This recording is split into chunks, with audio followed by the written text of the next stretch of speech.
예, 오늘 아브라함의 마지막 파트인데 우리가 보통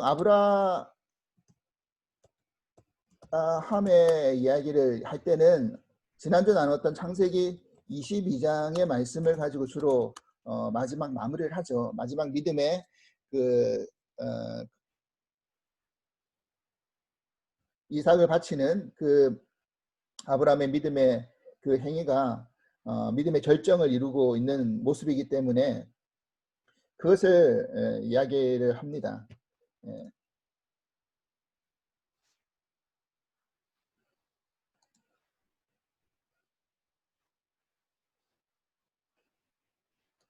예. 그래서요. 그래서 이제 성경 공부 이제 그걸 끝내는 경우가 많은데 이 23장 말씀을 잘 다루질 않아요. 아브라함의 이야기를 할 때 성경 공부를 하든지 인물별 성경 공부를 이야기를 할 때 창세기 23장 말씀을 다루지 않는데 오늘은 23장 말씀을 다루면서 아브라함 이야기를 맺으려고 합니다. 그런데 예쁘다. 예, 잘 안 된다. 23장에 보면 사라의 죽음에 대한 언급이 있죠. 사라가 이제 23장에 오면 사라가 죽습니다. 근데 사라가 몇 세에 죽었다라고 기록하고 있느냐면 127세에 죽었다라고 기록하고 있어요. 근데 참 이게 특이한 게 뭐냐면 성경에 여자 중에서 유일하게 사라만이 이 죽음의 나이, 그러니까 마지막 그 죽음을 마무리 지었던 나이를 밝히고 있다라는 거예요. 그러니까 유일한 사람이에요. 사람만이. 나중에 뭐 성경에 지금 그 족장들의 나이들은 다 밝히고 있죠. 몇 세 사고 몇 세 죽었더라 이런 게 족보에 쭉 나오잖아요. 족보에 그 남자들의 나이들은 다 죽음의 나이들은 언급하고 있는데 여자들은 그 부인의 이름을 언급되어 있는 사람들은 있지만 몇 세 죽었다라고 언급되어 있는 경우는 사라가 유일하다는 겁니다. 그런 이유가 뭘까? 여러분 원래 사라는 사레였죠. 그래서 이름이 사라로 바뀌었죠. 근데 사레는 뭐였어? 사레의 이름 뜻은 그냥 공주라는 이름 뜻이죠. 근데 사라는 어떤 이름이었냐면 열국의 어미로 이름을 바꿔줬잖아요. 그러니까 하나님이 특별히 사례의 이름도 바꿔주셨어요. 그러니까 사례의 정체성도 바꿔주신 것이죠. 그래서 아브람이 아브라함이 되듯이 아브람은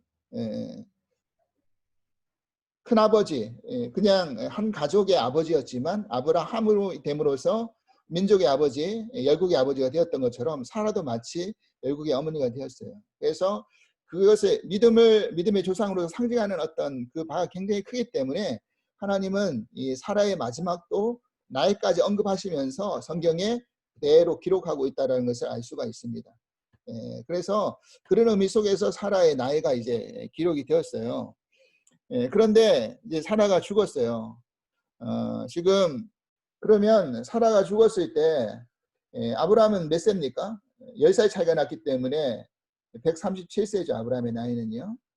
아마 여기까지 같이 동고도락했다 그러면 부부된 입장에서 정말 참 슬펐을 것 같아요. 그래서 오늘 성경에 22절 보니까 사라가 가나안 땅 헤브론 곳 가레드 아르바에서 죽음에 아브라함이 들어가서 사라를 위하여 슬퍼하며 애통하다가 슬퍼하고 애통했다라고 그렇게 표현하고 있죠.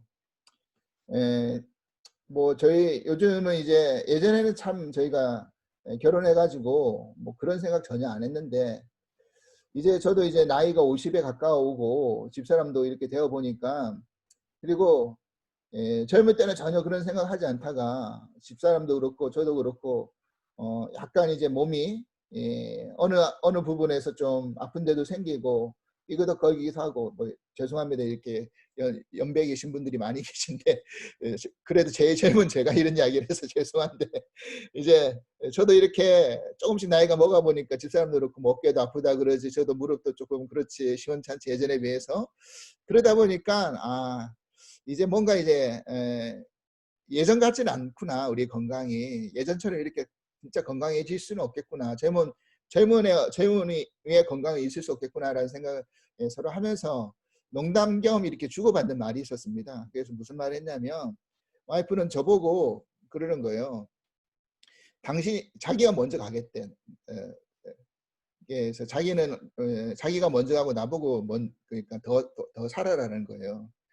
저는 반대로 내가 먼저 가야지 왜 당신이 먼저 가야 되냐. 원래 남자가 먼저 간다 이렇게 말했는데 와이프는 자기가 먼저 가겠대. 그래서 왜 먼저 가려고 하느냐. 이유인즉슨 자기가 이제 혼자 남으면 너무 외로울 것 같고 누가 옆에서 이제 갈구는 사람이 있어야 되는데 그런 게 없으면 자기가 너무 외롭다는 거예요. 그래서 자기는 먼저 가야 된다. 그리고 뭐 자기 혼자 남아가지고 장례하고 이런 거 너무 싫다. 장례 치르고 이렇게 해주는 거 너무 싫다. 뭐 그런 이야기를 하면서 서로 농담 겸 주고받았는데 하여튼 그렇습니다. 그래서 우리의 연수가 사실은 지난 주에 어떤 분하고 이렇게 만나서 식사하면서 그런 이야기 나눴는데 우리가 사실은 우리의 시간들이 그렇게 길게 남은 것 같지는 않다. 이미 우리는 반환점이 이미 다 돌았잖아요. 그죠? 우리가 물론 뭐 요즘은 100세 인생이라고 하지만 아직까지는 뭐 100세를 살 수 있다라고 보장할 수도 없고 100세를 산다 할지라도 정말 건강하게 정신 멀쩡하게 살아간다는 보장 또한 없고 100세를 사는데 막 치매했다가 살아가면 얼마나 정말 가족들이나 그 자식들에게 민폐입니까? 그러니까 그렇게 되고 싶지는 않고 우리가 아주 건강하게 산다고 해야 한 80대인데 이제 90이 넘어가면 건강하다라고 말할 수도 없을 나이인데 그러면 저를 포함해서 여기 계신 모든 분들은 이제 다 반환점을 훨씬 넘어갔잖아요. 3분의 2 지점까지 거의 왔잖아요. 그러면 이제는 어떻게 해야 될까? 이제는 인생의 우리의 삶을 돌아보면서 하나씩 진짜 마무리를 해야 되지 않을까? 인간이라는 것이 욕심이 많아서요. 우리는 항상 천년만년 살 것 같아요. 그래서 준비하지 않아요. 준비하지 않고 매일매일 뭔가를 더 얻으려고 하고 뭔가를 더 가지려고 하고 내려놓기보다는 더 움켜쥐려고 하는 것이 인간의 마음이라는 거예요. 그래서 저는 지금 계속 주의 말씀 또 성경 공부하면서 지난주에도 말씀드렸듯이 계속 예수님이 부활의 어떤 여정 통해서 하나님의 것과 가이사의 것, 너의 세상의 것, 개인의 것과 하나님의 것 이것에 대한 주제와 우리의 삶의 주인이 누구신가에 대한 주제에 대해서 계속 묵상하며 생각해 볼 수밖에 없는 그런 시간이었던 것 같아요. 그래서 그렇게 사라를 먼저 보낸 아브라함이 정말 애통하면서 이제 장사를 지내주려고 하는데 그러면서 이제 헷족서에게 이제 그 장사를 위한 매장할 수 있는 매장지 소유지를 이제 얻으려고 합니다. 사려고 합니다. 그게 이제 4절에 나오죠. 나는 당신들 중에 나그네여 거류한 자다. 자, 이 말이 참 중요합니다. 아브라함이 지금 마지막에 이제 사라를 이제 그 장사하기 위해서 해족속 앞에 나와가지고 고백하고 있는 내용이 뭡니까? 나는 나그네다. 이 땅의 나그네고 거류자다. 이렇게 고백하고 있어요. 여러분 사실 이게 우리의 고백 아닙니까? 우리가 사실 이 땅에서 살고 있지만 물론 큰 의미로 봐서 아브라함은 사실은 이민자잖아요. 그죠? 갈대 우르에서 태어나서 살다가 장성해가지고 어디로 건너온 겁니까? 가나안으로 건너왔잖아요. 자, 우리 모두는 사실은 이 미국 땅에서 태어나지는 않았어요. 우리의 고향은 한국이죠. 다 이민을 왔잖아요. 그렇기 때문에 우리는 이 땅 속에서 이 미국 땅 속에서 어떻게 보면 뭐 신분이 됐든 안 됐든 상관없이 나그네이자 거류자라는 거예요. 우리 모두가 사실은 이 고백이 있어야 된다는 거예요.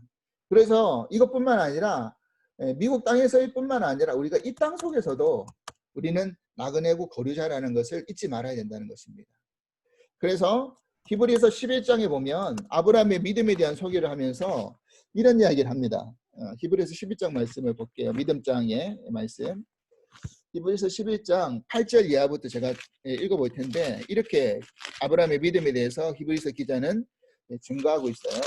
뭐라고 이야기하고 있느냐면 히브리서 11장 8절 이하 이랬어요.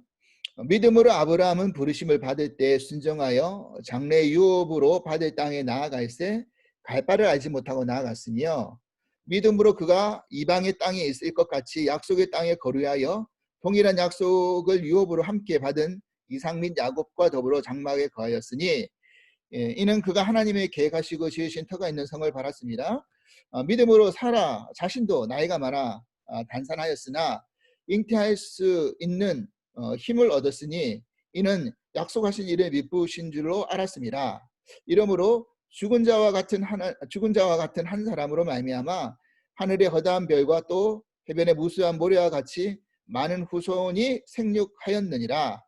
이 사람들은 다 믿음을 따라 죽었으며 약속을 받지 못하였으되 그것들을 멀리 보고 환영하여 또 땅에서는 외국인과 나그네임을 증언하였으니 이랬잖아요. 자, 히브리서 11장 13절에 이렇게 표현하고 있습니다. 이 사람들은 다 믿음에 따라 죽었으며 약속을 받지는 못하였으되 그것들을 멀리 보고 환영하여 또 땅에서는 외국인과 나그네임을 증언하였다 그랬어요. 그 다음에 이어지는 말씀이 이겁니다. 그들이 이같이 말하는 것은 자기들이 본향을 찾는 자임을 나타냅니다. 자, 이렇게 고백하는 이유를 뭐라고 이야기하고 있는 겁니까? 뭐라고 지금 기록하고 있죠? 자기들이 지금 뭐 한다? 본향을 찾는 자다 그랬어요. 본향을 찾는 자. 그리고 그들이 나온 바 본향을 생각하였다면 본향을 생각한다. 이렇게 이야기하고 있어요. 생각하였더라면 돌아갈 기회가 있으려니와 이제는 그들이 이제는 더 나은 본향을 사모하니 그 본향이 뭐다라고 이제 이야기하고 있냐면 16절에 곧 하늘에 있는 것이다. 본향이 곧 하늘에 있는 것이다. 그죠? 하늘에 있는 것이므로 하나님이 그들의 하나님이라 이끌음을 받으심을 부끄러워하지 아니하시고 그들을 위하여 한 성을 예비하셨느니라 그랬어요. 자, 그러니까 결국 이거잖아요. 우리는 이 땅에서 나그네 거류자란 말이 무슨 말이냐면 임시 노동자라는 말이에요. 그 의미가 잠깐 머물러서 잠깐 노동하고 있는 사람을 거류자라고 이야기하거든요. 외국인, 우리가 미국 사람들 눈에는 외국인이잖아요. 뭐 시민권 받으면 미국 시민이라고 하지만 여전히 어떻게 보면 외국인이잖아요. 우리는 그죠? 그래서 본향을 찾는 자, 본향을 생각하는 사람, 본향을 사모하는 그것이 어디냐 하늘이라는 거예요. 그러니까 결국 우리는 이 땅에서 천년만년 살아가는 인생이 아니라 결국 우리는 어떤 인생입니까? 하나님 앞에 가야 될 인생, 본향 앞에 가야 될 인생. 그러니까 다시 돌아가는 인생이라는 거예요. 여러분, 우리가 나그네 거류자 외국인이면 우리가 뭘 많이 소유하고 많이 가지고 있는 게 무슨 소용이 있습니까? 될 수 있으면 짐을 가볍게 하라는 이유가 뭘까요? 그러니까 될 수 있으면 비워야 될 이유가 뭘까요? 바로 그런 이유라는 겁니다. 결국 내가 본향의 그것들을 다 가지고 갈 수 없다라는 거죠. 잠깐 이 땅에 하나님 허락한 시간 안에서 우리가 누리는 것뿐인데 마치 이것이 영원할 것처럼 생각하면서 거기에 미련을 두고 거기에 붙들려 가지고 거기에 스탁되고 욕심으로 매여서 우리가 살아간다고 한다면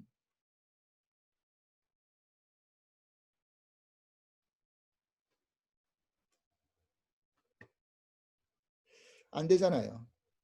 그죠? 그래서 우리는 본향을 늘 기억하고 우리의 본향이 어딘지를 늘 생각하고 그 본향을 사모하고 그 본향이 하늘이라는 것을 우리가 믿고 우리가 이 땅 속에서 우리의 삶을 늘 마무리하고 정리하는 그런 시간들을 항상 가질 수 있어야 된다는 생각을 하게 됩니다. 제가 몇 번 말씀드린 적이 있지만 저는 학교에서 아이들을 가르치면서 그 아이들을 어떻게 가르칠 건가 고민하면서 배웠던 그 교육이 죽음 준비 교육이라는 그 교육이었어요. 그래서 죽음 준비 교육 강사 자격증이 있는데 뭐 제 논문 제목도 박사학위 논문 제목도 바로 이 죽음 준비 교육에 관한 논문인데 결국 그거예요. 우리는 어떻게 죽느냐를 늘 염두에 두고 살면 어떻게 사느냐가 결정되어진다라는 이야기죠. 어떻게 죽느냐, 그렇잖아요. 여러분, 내가 어떻게 죽을 것이냐, 내가 또 죽어서 어떤 본향이 나를 기다리고 있느냐, 이것을 만약 우리가 염두에 두고 있다고 한다면 어떻게 살아가야 될지는 분명해지잖아요. 그죠? 근데 마치 우리는 어떻게 죽을 것인지, 또 죽어서 어떤 삶이 기다리고 있을 것인지를 전혀 염두에 두지 않고 마치 현세를 그냥 즐기며 살아가는 그런 사람들처럼 살아가서는 안 된다는 거죠. 그러니까 믿음을 우리가 가진 이상은 늘 그것을 기억하고 생각하고 그렇게 살아가야 된다는 것을 이야기하고 싶다라는 것입니다. 그래서 아브라함은 결국 그런 믿음에까지 도달했던 것 같아요. 그래서 자기의 어떤 정체성, 이 땅 속에서 정체성이 무엇인지를 알았어요. 그래서 사라를 장사하려고 할 때 그 땅 사람들에게 나는 나그네고 거류하는 자다라고 그렇게 고백했다라는 겁니다. 근데 참 그 아브라함이 믿음의 사람으로서 나그네고 거류자였지만 허투루 살지는 않았는 것 같아요. 왜냐하면 이렇게 6절에 그 땅 사람들이 뭐라고 이야기하느냐면 이렇게 표현하고 있어요. 6절, 내 주여 들으소서. 이 땅 사람들이 이야기하는 거죠. 내 주여 들으소서. 당신은 우리 가운데 있는 하나님이 세우신 지도자다 그랬어요. 내 주여라고 표현하고 있고요. 당신은 하나님이 세우신 지도자. 자, 지금 이방인들의 입술 속에서 이런 고백을 듣고 있어요. 자, 만약에 우리가 인생을 마무리 짓는 이 시점에 도달했을 때 믿지 않는 사람들에 의해서 만약 그런 고백이 들려진다고 한다면 얼마나 감사하겠습니까? 만약에 아브라함의 삶이 자기 욕심과 자기 가족밖에 모르고 또 어떤 남을 돌볼지도 모르고 그렇게 자기의 이익과 유익만 따라서 살아갔다고 한다면 이들이 아브라함을 이런 식으로 호칭하고 이런 식으로 이야기했겠습니까? 내 주여 하나님이 세우신 당신은 지도자입니다. 이방인들이 하나님 믿지 않는 이방인들이 하나님을 언급하면서 그렇게 이야기할 수 있었을까요? 아니라는 거예요. 그러니까 이제 아브라함이 마지막 생애의 마무리를 지어가는 마지막 마무리 지으면은 이렇게 믿음이 다듬어져가고 만들어져 가고 있었다라는 것을 이야기하고 싶은 거죠. 하나님이 그렇게 지금 아브라함을 만들어 가셨다라는 겁니다. 얼마나 감격스럽고 감사합니까? 예. 그러면서 아브라함은요 이랬어요. 그 자세를 보세요. 7절 보니까 아브라함이 일어나 그 땅 주민 해족속을 향하여 몸을 굽혔다 그랬어요. 그러니까 지금 해족속은요 아브라함이 당신 우리 주고 하나님이 세우신 지도자니까 이 땅을 그냥 주겠다. 매장할 땅을 살려고 하니까 아니 당신이 죽은 자를 장사하소서 우리 중에 자기 묘실에 당신이 죽은 자의 장사함을 금할 자가 없다라는 거예요. 아니, 당신이 장사하겠다라고 이야기하면 누가 그 땅 내어주지 않겠느냐. 그렇게 금할 사람 아무도 없다. 이런 평가를 받고 있다는 거예요. 아브라함이. 그렇죠? 그래서 그냥 줄 테니까 굳이 뭐 사려고 하지 마시고 땅 거저 줄 테니까 장사하세요. 걱정하지 마시고 이야기를 듣고 있는 거죠.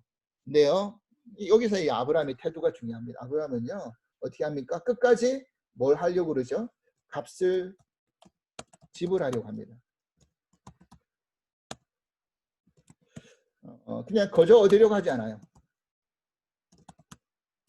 그러니까 이게 이제 아브라함이 이때까지 살아왔던 삶의 태도였던 것 같아요. 그래서 적어도 믿지 않는 이방인들하고 어떤 그런 삶의 관계를 유지해 나갈 때 그런 기준과 관계가 있었기 때문에 만약 그들이 아브라함을 주라고 호칭할 수도 있었고, 그죠? 하나님이 지도자라고 호칭을 얻을 수 있지 않았을까라는 생각하게 됩니다. 그래서 막벨라 굴을요 돈을 지불해서 살려고 그래요. 그 지금 해족속 중에서 부동산 재벌이 있었던 것 같아요. 소알의 아들 에브론이라는 사람이 있었는데 아마 이 사람이 땅을 많이 차지하고 있었던 사람이었던 것 같아요. 그러니까 이 사람 소개할 테니까 이 사람을 만나보시오 했는데 에브론 앞에서도 역시 내가 땅을 사려고 하는데 어떻게 달라고 그러니까 에브론도 마찬가지예요. 그리 마소서 내 말을 들으소서 11절에 내가 그 밭을 당신에게 드리고 그 속의 굴도 내가 당신에게 드리되 내가 내 동족 앞에서 당신에게 드리오니 당신의 죽은 자를 장사하소서. 에브론도 그렇게 이야기합니다. 하지만 아브라함은 또 몸을 굽히면서 한 번 더 몸을 굽히면서 이거는요 이 개인 대 개인의 어떤 거래이지만 개인 대 개인의 문제만은 아니었어요. 그 땅의 모든 사람들, 리더들, 지도자들이 그 광경과 상황을 다 듣고 있었던 거예요. 그래서 보니까 나중에 이 매장지를 사고 나서 중요한 표현이 등장하는데 확정되었더라, 확정하였더라, 이런 표현이 등장하거든요. 그래서 그 땅을 소유지로 이거는 내가 값을 지불해서 산 땅입니다라는 소유지를 결정을 해놨어요. 이게 왜 중요하냐면 이게 이제 나중에 믿음의 후손들의 하나님의 지시한 땅을 늘 잊지 않게 하기 위한 장치와 같은 역할을 했다는 거예요. 그러니까 여기에 지금 사라가 묻혔잖아요. 근데 나중에 보면 여기에 또 누가 묻힙니까? 야곱과 그죠? 레아가 묻히죠. 그 다음에 이삭과 리브가가 또 묻히죠. 그러니까 조상 대대로 이제 묻히는 그런 매장지가 되었던 거예요. 조상묘가 되었던 거죠. 자, 그래서 이들이 묻힐 때 돌아간다. 조상에게로 돌아간다라는 표현을 쓰는데 조상에게로 돌아간다는 표현을 쓰는 이유가 뭐냐면 이 막벨라 굴이요. 그 히브리어로도 그렇지만 그 히브리 그 매장 그 풍습의 그 매장지 형태가 어떠냐면요. 이중굴이래요.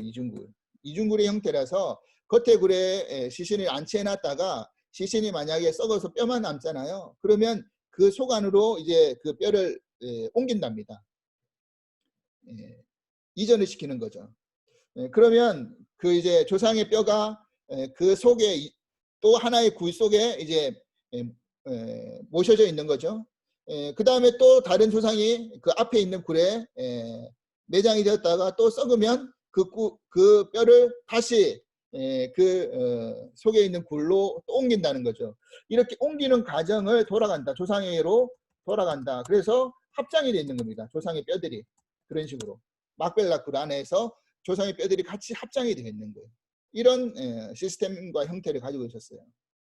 그래서 막벨라 굴을 지금 그냥 주겠다고 했는데 아브라함은 돈을 지불하죠. 그래서 얼마를 지불했느냐? 은 400세겔을 지불했어요. 400세겔. 이게요 굉장한 양이랍니다. 그러니까 마치 이 에브론이라는 이 부동산 업자가 처음에는 거저줄 것처럼 이야기하다가 그래도 뭐 이런 거저준다는 표현 자체가 사실은 형식적인 어떤 것일 수 있잖아요. 어떤 사람을 그 우리나라 분들 중에서 여기 충청도 출신이 계신지 모르겠지만 충청도 분들은 한 3번은 물어봐야 된다면서요. 뭐 이렇게 약속이라든지 뭘 제안했을 때 처음부터 충청도 분들은 예스를 하지 않는답니다. 처음에는 그냥 머뭇머뭇거리면 괜찮아 이런 거를 괜찮아로 들으면 안 된대요. 그러니까 3번은 물어보셔야 된대요. 3번을 물어보신 다음에 그제서야 예스 하면 그게 예스인 거야. 그제서야 노면 노고 그제서야 예스면 예스인 거지. 근데 처음에 노 했다고 노인 줄 알고 그냥 아무것도 안 하면 요거로도 묻는데요. 그 사람들한테. 그 사람 아주 눈치가 없다 이런 식으로 말이죠. 그래가지고 충청도 분들은 적어도 3번은 물어본 다음에 확정을 지은 다음에 뭘 일을 하든지 하라 이런 이야기를 한답니다. 지금 이 에브론도 사실은 처음에는 그냥 가져가십시오 하다가 아브라함이 또 몸을 굽히고 또 그냥 아니다 내가 값을 지불하겠다 그러니까 제시한 금액이 은 400세겔인데 이게 사실은 이제 바가지를 씌운 겁니다. 왜 바가지냐 보니까 이게 대단한 양이라는 게 왜 대단한 양이냐면요. 그 성경에 그 여러 어떤 땅을 샀던 기록이 성경에 등장하는데 예레미야가 아나도 땅을 샀을 때 지불했던 금액이 뭐였냐면요. 17세겔이었답니다. 17세겔. 그리고 다윗이 타작마당을 살 때 지불했던 금액이 50세겔이었대요. 그러니까 이 400세기라 그러면 이거는 뭐 예레미야라든지 다윗은 지금 아브라함으로부터 시작해도 훨씬 후대잖아요. 여러분 아시잖아요. 그 돈의 가치는 시간이 지나면 지날수록 어떻게 됩니까? 더 높아지잖아요. 그죠? 예전에 비해서 지금의 돈의 가치가 더 높아지잖아요. 그러니까 그렇게 따져보면 사실 그 당시 은 400세겔은요. 만약에 다윗 시대로 환산하자 그러면 뭐 얼마나 되겠습니까? 그러면 거의 100배 이상은 될걸요. 지금으로 따져보면 우리가 70년대 돈 가치하고 지금 가치가 다르듯이 똑같다라는 거죠. 그런 거죠. 그러니까 이 당시에 은 400세겔이라 그런다면 엄청난 비용을 지불한 겁니다. 그러니까 더 이상 말을 할 수 없는, 그래서 이것을 이제 신학적인 용어로 뭐라고 이야기하냐면 충만한 뭐 값을 치렀다, 넉넉한 값을 치렀다, 그랬다는 거예요. 그러니까 부족함 없는 충만한 어떤 값을 치르면서 그 땅을 나중에 조상 대대로 하나님의 땅으로서 명명할 수 있는 그것을 확정시켜 놓았던 것이죠. 그래서 이 헤브론이라는 곳이 나중에 이스라엘 백성들에게 아주 중요한, 위치적으로 중요한 장소가 됩니다. 남유다의 나중에 수도가 되기도 하고요. 그리고 이삭과 야곱과 이런 사람들에게 중요한 믿음의 어떤 결단과 회복과 또 믿음의 어떤 중요한 사건들이 이곳에서 참 많이 벌어지고 일어납니다. 그러니까 하나님이 이 땅을 약속의 땅으로 이야기하셨는데 아브라함은 이 약속의 땅 속에서 자신의 값을 지불함으로 말미암아 완전히 확정을 시켜놓은 거죠. 더 이상 남들이 뭐라고 할 수 없는, 그러니까 너희들이 거저와가지고 차지해가지고 빼앗았다라고 말할 수 없는, 나는 정당한 대가를 지불하고 이 땅을 샀기 때문에 더 이상 너희들이 말할 여지가 없다라고 하는 그런 것을 여러 사람이 보는 앞에서 아브라함이 확정시켜 놓았다라는 거예요. 그게 믿음의 후손의 어떤 그것을 이어가기 위한 그런 중요한 일을 아브라함이 여기서 했던 것이죠. 그래서 이제 아브라함이 여기서 이제 사라를 매장하고 이제 마무리의 삶을 이제 정리를 합니다. 그래서 그 24장 1절에 보니까 이렇게 이야기하고 있어요. 오늘 읽지는 않았지만 24장 1절에 뭐라고 이야기했냐면 아브라함이 나이가 많아 늙었고 여호와께서 그에게 범사의 복을 주셨더라 그랬어요. 이제 아브라함에게는 나이가 많아 늙었지만 그에게 범사의 복을 준다라는 표현을 썼어요. 그러니까 참 이것처럼 우리가 아름다운 마무리는 없을 것 같아요. 그죠?